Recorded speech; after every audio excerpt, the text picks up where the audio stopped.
Isgren arrived at the embassy where Assange has been holed up for 4 years to pose questions through an Ecuadorian prosecutor over allegations he committed rape in 2010. Assange denies the allegations. The Swedish Prosecution Authority said last week that Ecuador had granted a Swedish request for assistance in criminal matters. Assange supporters, led by prominent British human rights campaigner Peter Tatchell, criticised Sweden for the delay in questioning Assange.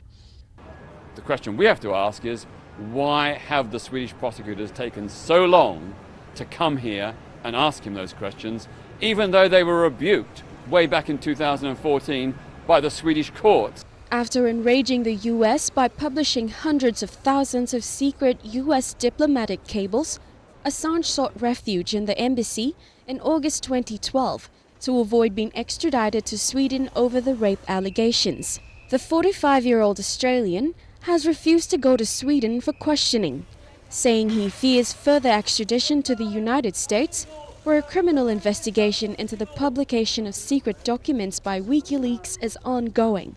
In 2010, WikiLeaks published thousands of classified US military and diplomatic documents in one of the largest information leaks in US history. Prosecutors have said Isgren and a police investigator will be able to ask questions to the Ecuadorian prosecutor, who will later report the findings to Sweden.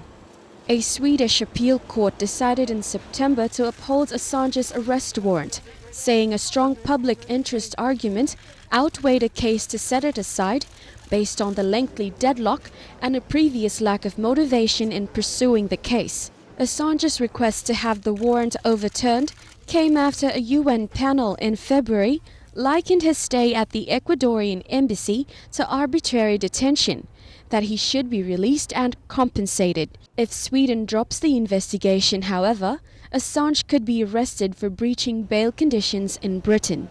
Melissa Guevara, EMTV World News.